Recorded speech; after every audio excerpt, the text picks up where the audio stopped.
하나님 말씀 구약성경 욥기 42장 1절에서 17절입니다. 구약성경 803쪽 욥기 42장입니다.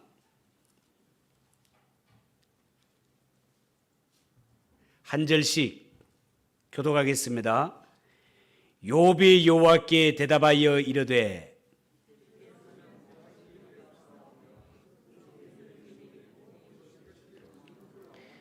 무지한 말로 이치를 가리는 자가 누구니까? 나는 깨닫지도 못한 일을 말하였고 스스로 알 수도 없고 헤아리기도 어려운 일을 말하였나이다.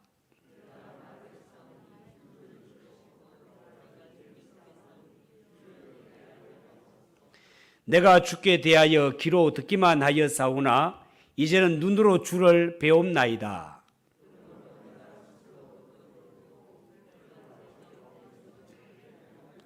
여호와께서 욥에게 이 말씀을 하신 후에 여호와께서 대만 사람 엘리바스에게 이르시되 내가 너와 네 두 친구에게 노하나니 이는 너희가 나를 가리켜 말한 것이 내 종 욥의 말같이 옳지 못함이니라.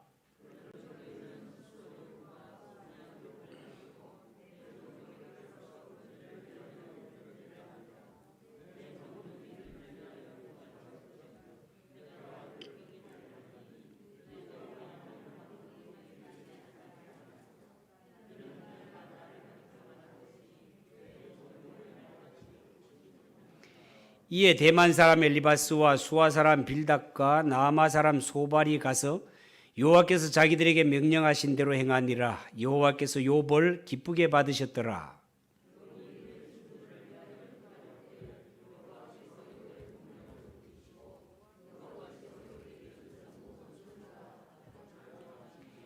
이에 그의 모든 형제와 자매와 이전에 알던 이들이 다 와서 그의 집에서 그와 함께 음식을 먹고 여호와께서 그에게 내리신 모든 재앙에 관하여 그를 위하여 슬퍼하며 위로하고 각각 캐시타 하나씩과 금고리 하나씩을 주었더라.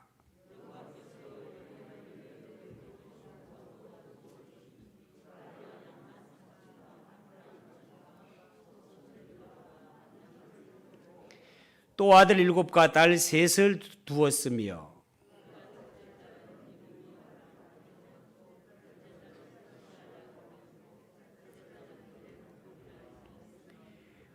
모든 땅에서 욥의 딸들처럼 아리따운 여자가 없었더라. 그들의 아버지가 그들에게 그들의 오라비들처럼 기업을 주었더라.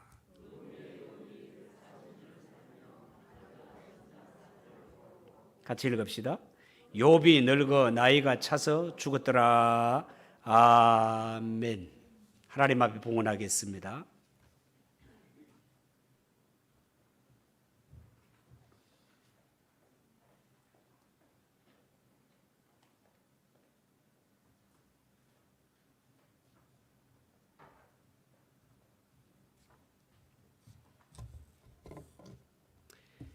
기도하겠습니다.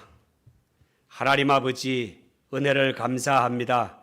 이 시간도 성도들이 주님 앞에 올 때 빈손으로 오지 아니하고 정성을 다하여 예물을 준비하여 드립니다. 하나님, 이 예물을 받아 주시옵소서.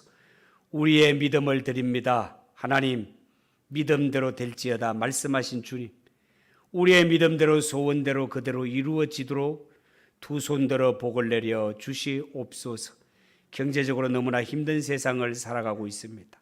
하나님 아버지, 주의 백성들을 하나님께서 품에 안으시고 이 모든 눈물의 골짜기, 이 모든 어려운 골짜기를 잘 지나갈 수 있도록 지혜도 주시고 은혜도 주시고 능력도 주시고 갖가지 은사를 더하여 주시옵소서.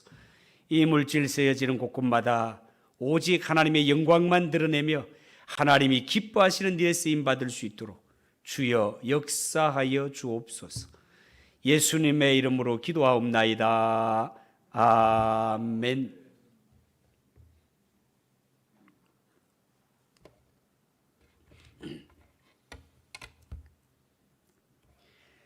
자, 오늘 읽은 이 말씀을 가지고 시험과 시련 끝이 있습니다 라는 제목으로 말씀을 드리겠습니다. 오늘 읽은 성경은 욥기 42장 욥기 결론에 해당하는 부분의 말씀들입니다. 여러분, 성경 말씀이 어느 것 하나 우리에게 어렵지 않은 것이 없습니다마는 특별히 구약 욥기 성경은 이해하기가 난해한 그러한 말씀들로 구성이 되어 있습니다. 그렇지만 오늘 이 말씀을 정신을 똑바로 차리고 들으면 욥기를 이해하는 데 굉장한 도움이 될 것입니다. 그러니까 정신을 똑바로 차리시고 저의 말씀에 집중을 해 주시기를 바랍니다.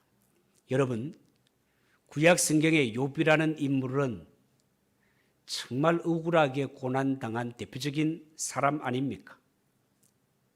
욥기 1장, 2장을 쭉 읽어보면 하나님께서 욥의 신앙이 너무나 신실하고 아름다워서 참 욥과 같은 신앙 내가 본 적이 없다라고 그렇게 칭찬할 때 마귀가 하나님, 그거는 하나님이 욥에게 맨날 은혜만 베푸니까 그런 거죠.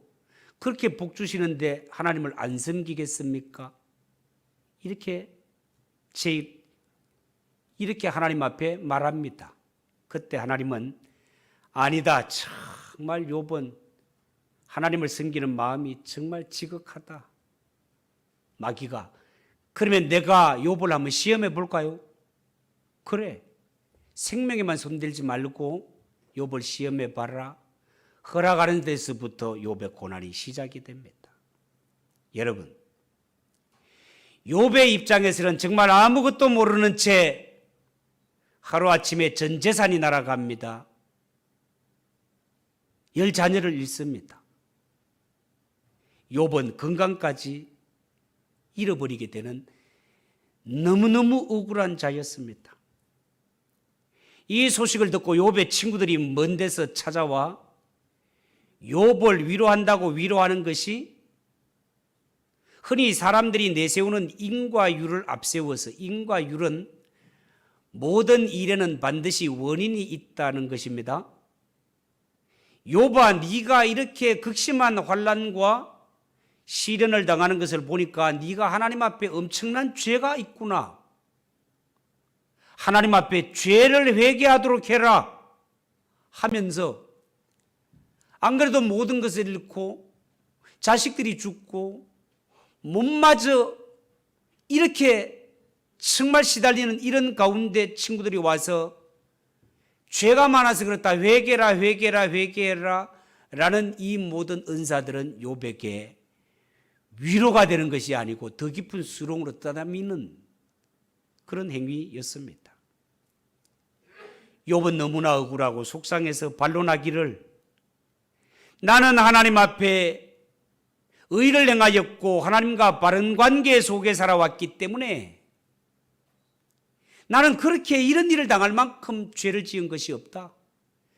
차라리 내가 죄가 많아가지고 이런 일을 당한다면 내가 차라리 속이 시원하겠다. 그런데 내 아무리 생각해도 이런 일을 당할 만큼 죄 지은 것이 없는데 이런 모진 시련을 당하는 것을 생각하니 너무너무 속상하다, 억울하다. 그러면서 욥은 너무너무 당당하게 하나님 앞에 하나님, 침묵만 하고 계시지 말고 속히 나의 이 의로움을 인정해 주세요. 하나님 앞에 이렇게 호소하는 것을 볼 수 있습니다. 욥기를 쭉 읽어보면 첫 부분에요, 욥은 자신의 고난 앞에 침묵하고 계시는 하나님께 세 가지 질문을 던지는 것으로 구성이 되어 있습니다. 첫째는요, 하나님, 왜 나를 이렇게 대우하십니까? 다른 말로 표현하면 굳이 나에게 이렇게 해야 되었습니까? 이런 말입니다. 여러분, 사람은요, 누구나 극심한 고난을 당하고 의의 없는 일을 당하게 되면 이런 말이 저절로 나오게 되어 있습니다. 욥기 7장 11절 이하에 보면 그런즉 내가 내 입을 금하지 아니하고 내 영혼의 아픔 때문에 말하며 내 마음의 괴로움 때문에 불평하리이다. 내가 바다니이까?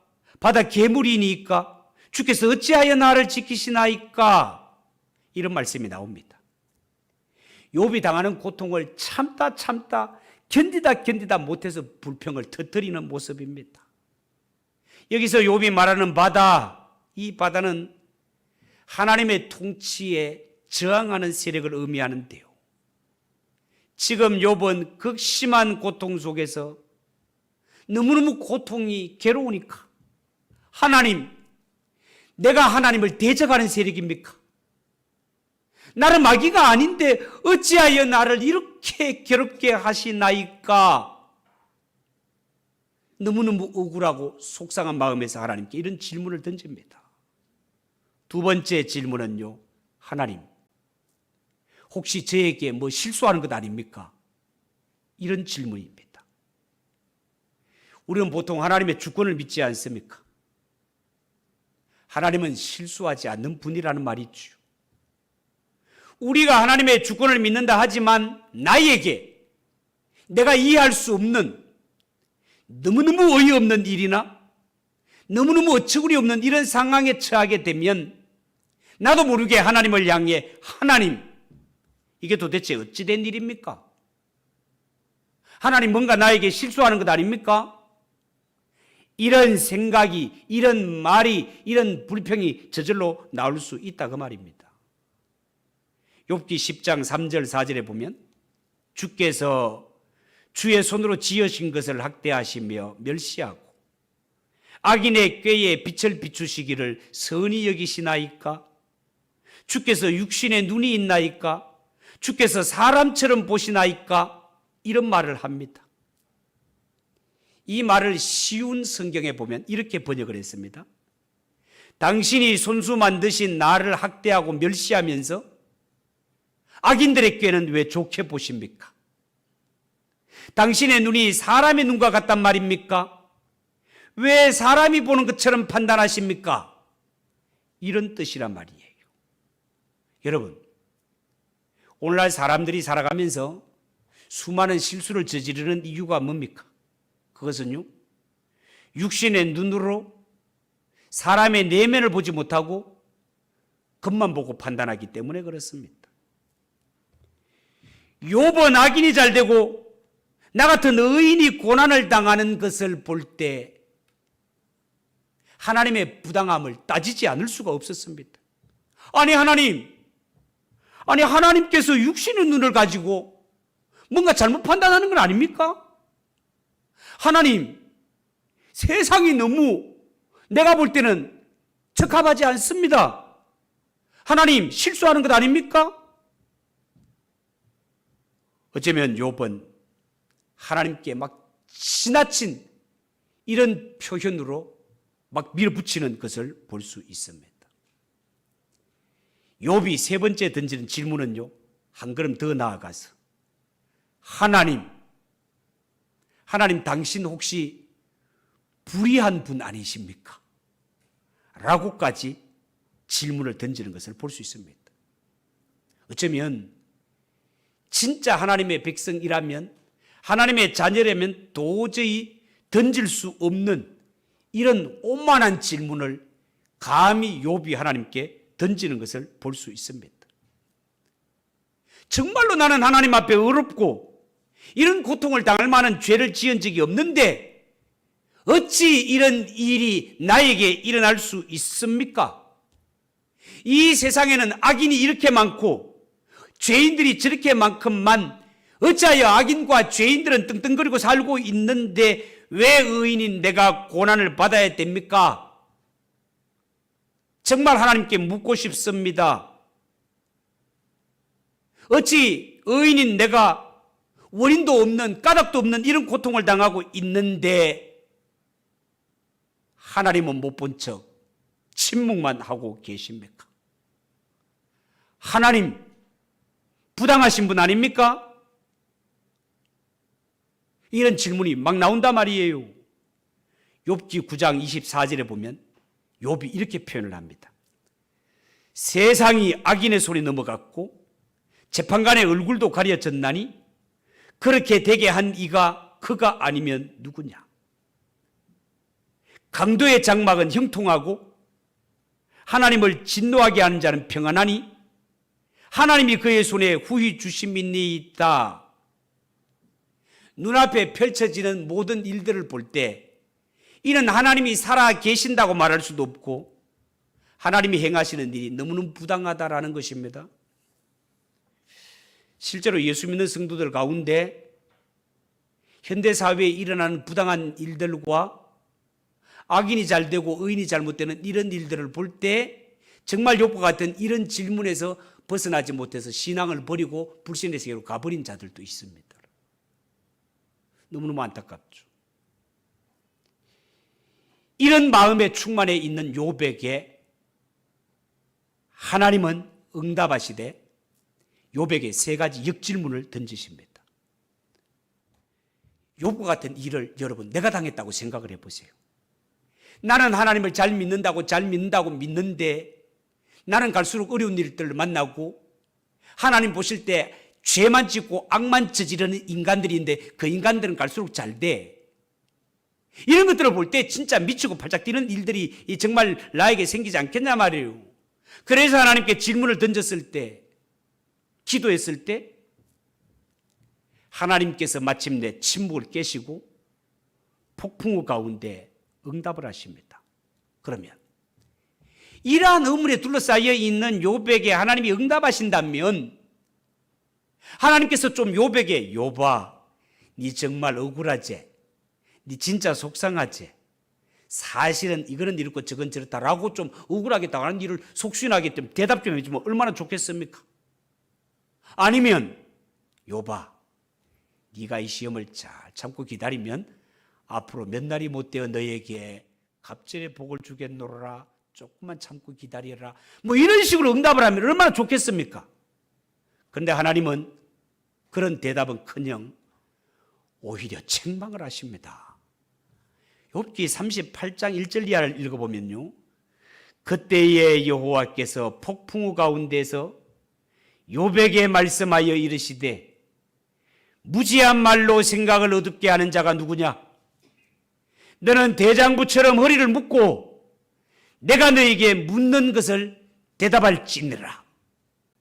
하나님이 그렇게 말씀을 해놓고 역으로 하나님이 욥에게 세 가지 질문을 던지십니다.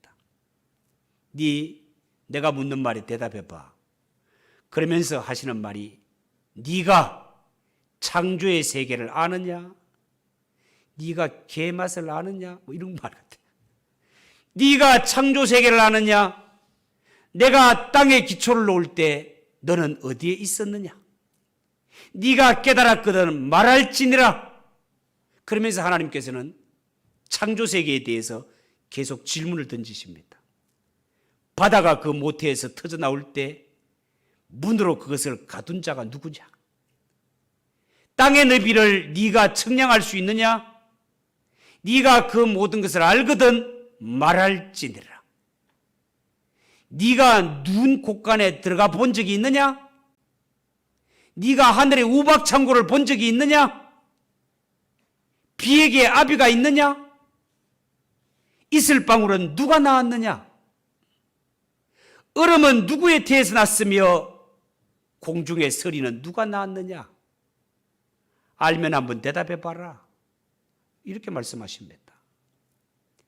욥기 40장 1절 2절에 보면 여호와께서 또 욥에게 일러 말씀하시되 트집 잡는 자가 전능자와 다투겠느냐?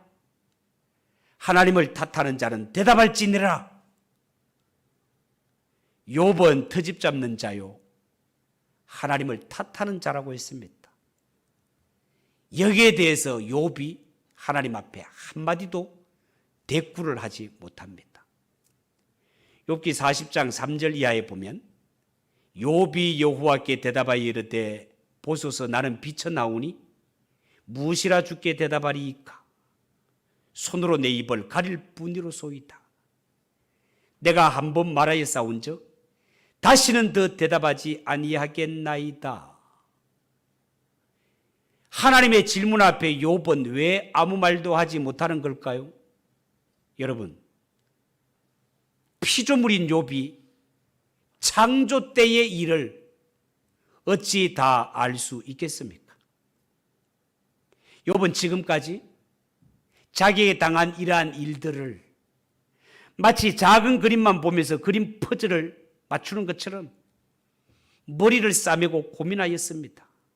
그런데 하나님께서 크고 위대하신 창조 세계를 보여주자 이 크신 하나님 앞에 할 말을 완전히 잃어버린 것입니다.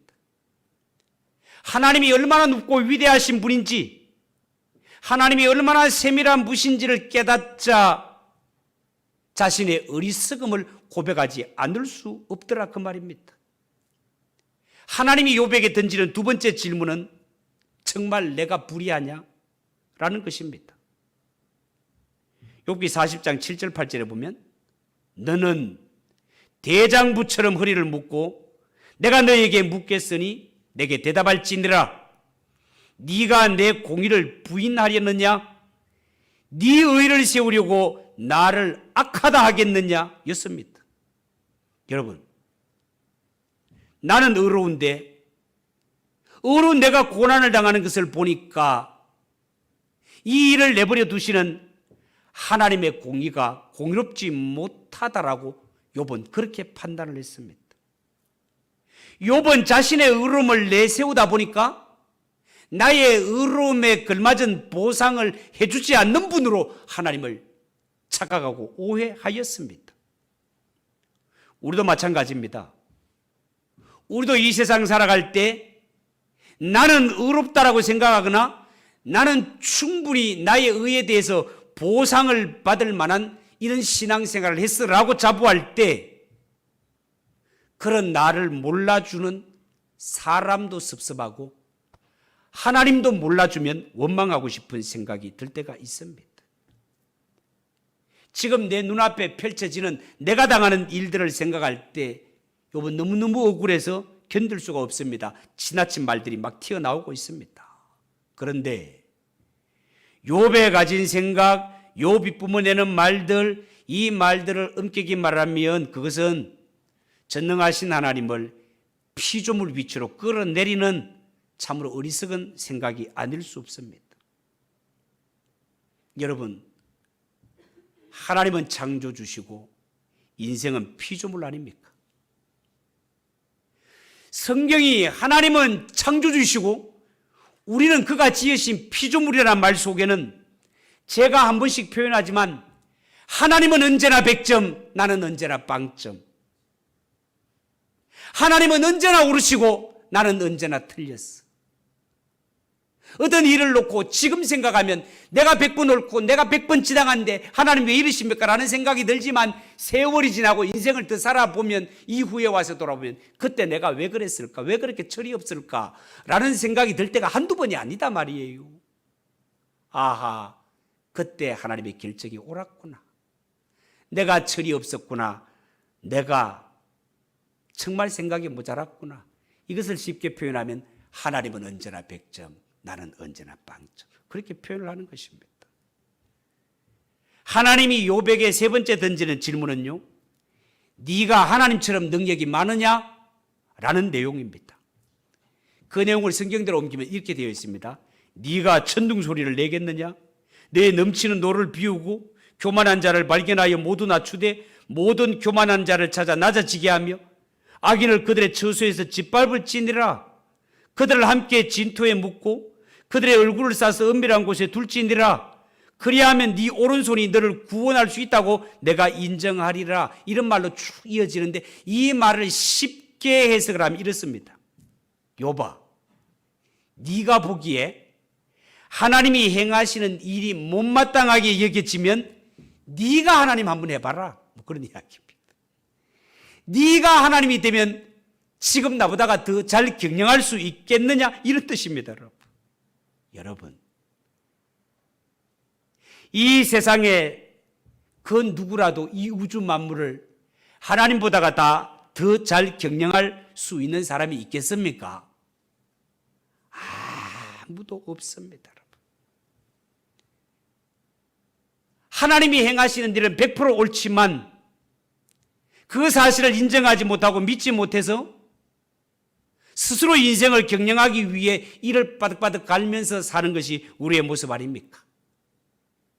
만약에 하나님께서 뭔가 불완전하게 여겨져서 믿지 못하고 자신의 인생을 자기의 것으로 알고 경영하는 자가 있다면 그것은 정말 전능하신 하나님을 몰라도 너무 모르는 것이고, 또한 내가 얼마나 끔찍한 죄인이라는 사실을 몰라서 그렇게 하는 것이지. 하나님을 알고 나를 아는 자라면 내 인생은 내 것이라고 소리칠 수 없는 것이 인생의 모습이다, 그 말입니다. 세 번째 생각할 것은요, 결국은 이 모든 일들이 있은 후에 욥은 크고 위대하신 하나님을 인정하고 그 앞에 철없이 굴었던 것을 하나님 앞에 철저히 회개하는 것을 볼 수 있습니다. 욥은 하나님이 던지는 역질문 앞에 아무 대답도 하지 못하고 듣고만 있다가 오늘 읽은 42장에 와서야 대답을 합니다. 욥의 대답을 보면 하나님의 크고 전능하심을 인정합니다. 2절에 주께서는 못하실 일이 없사오며 무슨 계획이든지 못 이룰 것이 없는 줄 아오니, 그러면서 자신의 지나친 말을 인정합니다. 3절, 무지한 말로 이치를 가리는 자가 누구니까? 나는 깨닫지도 못한 일을 말하였고 스스로 알 수도 없고 헤아리기도 어려운 일을 말하였나이다. 그러고는 마침내 욥은 자신의 죄를 회개합니다. 5절 6절, 내가 주께 대하여 귀로 듣기만 하였사오나 이제는 눈으로 주를 배움나이다. 그러므로 내가 스스로 거두어드리고 티끌과 재 가운데서 회개하나이다. 여러분, 여기서 욥이 지금까지 듣기만 했다라는 말은 이해가 갑니다. 왜냐하면 욥은 자신이 고난당하는 것을 알고 친구들이 찾아와서 모든 사람이 알고 있는 인과율의 원리, 모든 일에는 원인이 있다는 이러한 쪽의 논조로 이 세 친구들과 긴 시간 논쟁하면서 지겹도록 들었습니다. 그런데 욥은 이 모든 것을 귀로 듣기만 했지만 이제는 눈으로 주님을 뵙습니다라고 고백을 하고 있습니다. 그러면 내가 눈으로 주를 보았다는 말이 도대체 무슨 뜻일까요? 성경을 자세히 읽어보면 하나님은요, 욥에게 폭풍우 가운데서 말씀만 하셨을 뿐이지 실제로 나타난 것이 아닙니다. 다만 욥기 40장과 41장에 보면 하나님이 무서운 두 짐승을 말할 때 상상으로 하나님을 떠올려 보았을 뿐입니다.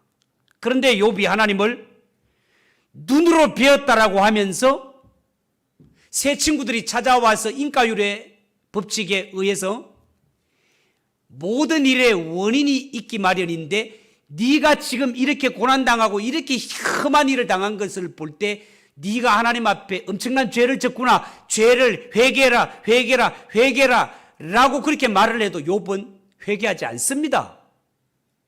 차라리 내가 그런 죄가 또 올랐으면 좋겠다, 그런 죄를 지은 적이 없다라고 그렇게 변론을 했던 욥인데 42장 마지막에 와서는 하나님 앞에 자신의 죄를 철저하게 회개하고 있습니다. 어떻게 욥에게 이런 일이?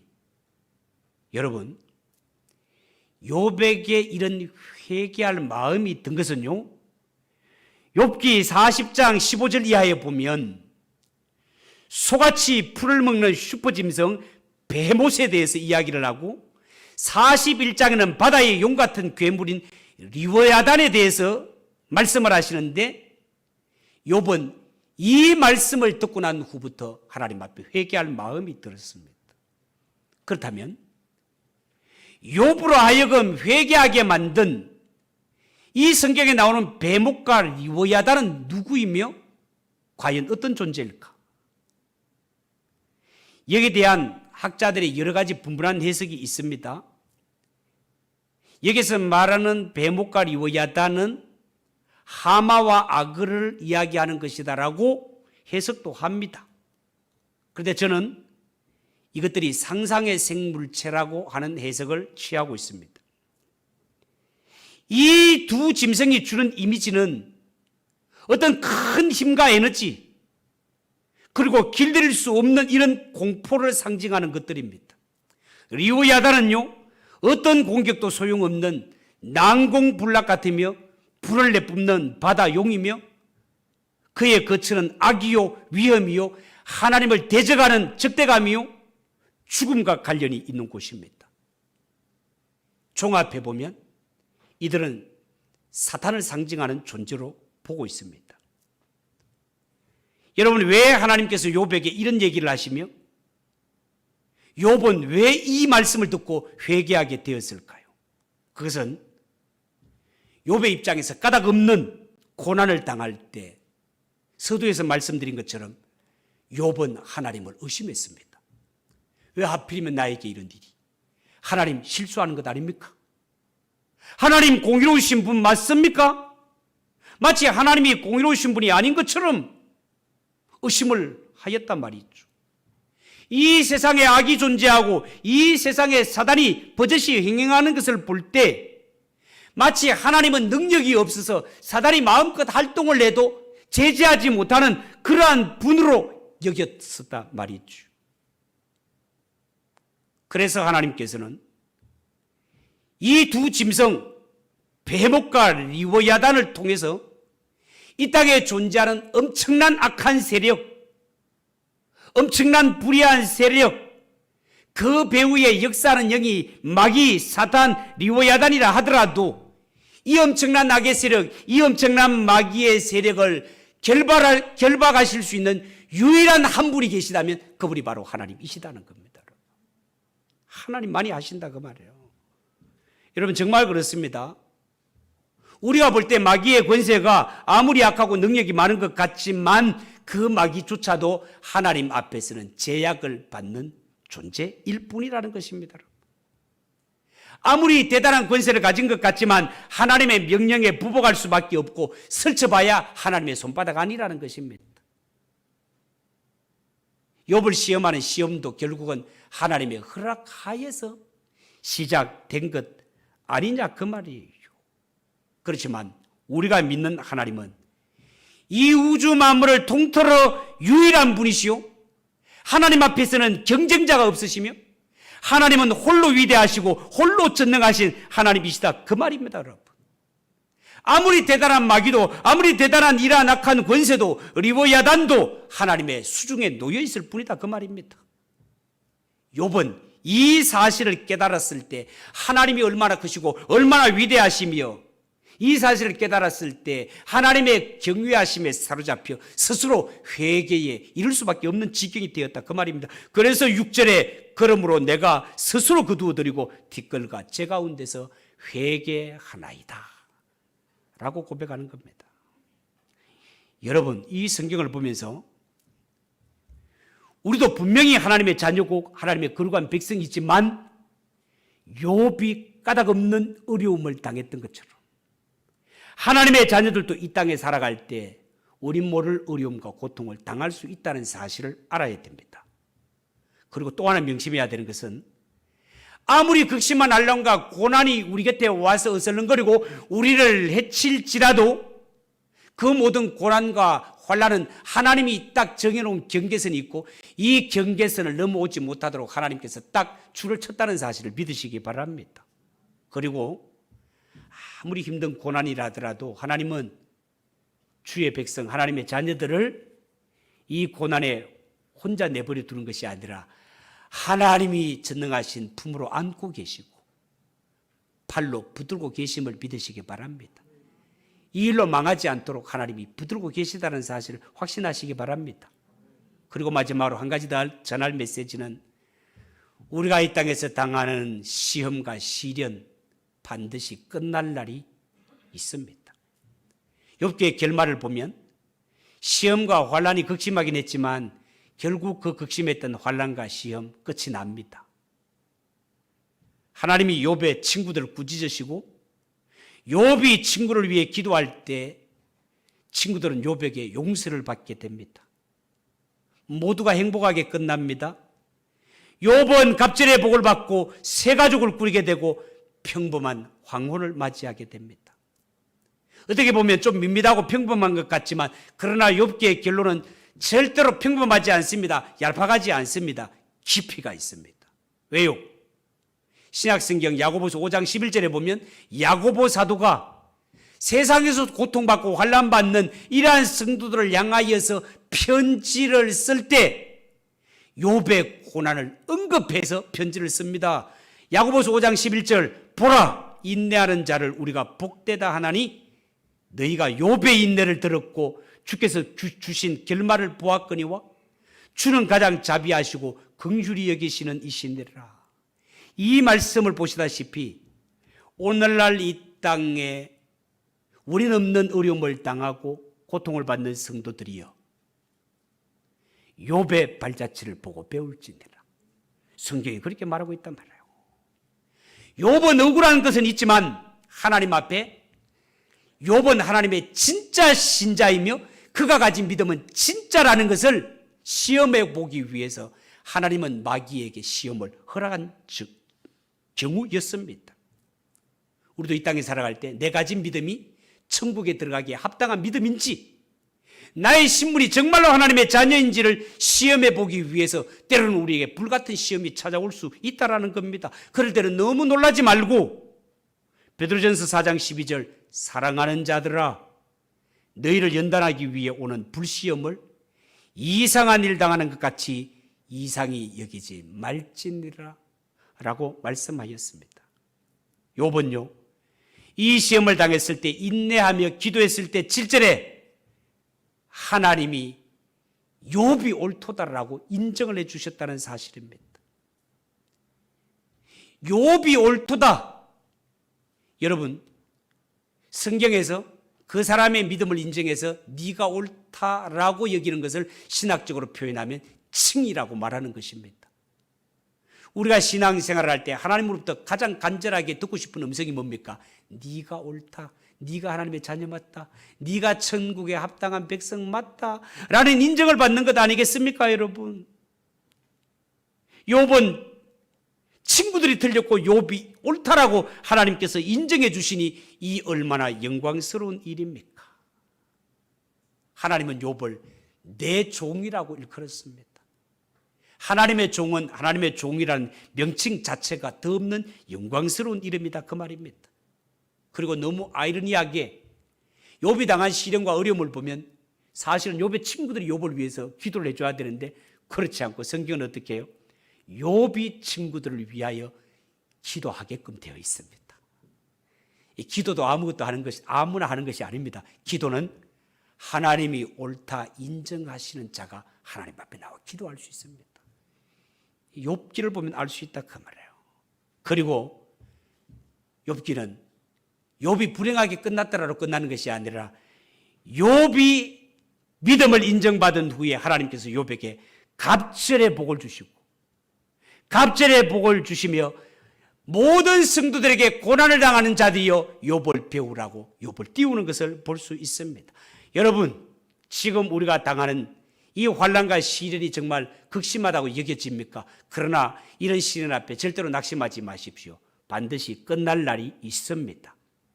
이 시련을 통하여 우리의 믿음이 하나님 앞에 정금같이 나오는 줄로 믿으시기 바랍니다.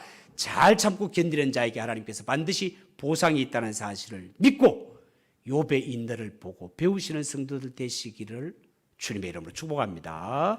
기도하겠습니다. 하나님 아버지, 우리가 예수 믿는 성도로서 때로는 세상에 일어나는 일들, 내게 일어나는 일들로 인하여 하나님의 공의로우심을 의심하며 마치 하나님이 불의한 자로 이렇게 의심하고 살아갈 때가 얼마나 많은지 모릅니다.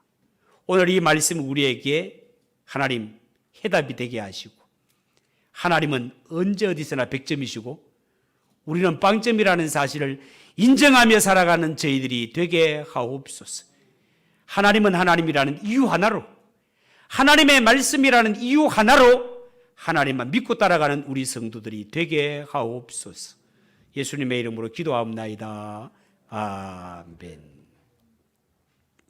341장 1절 3절 하겠습니다.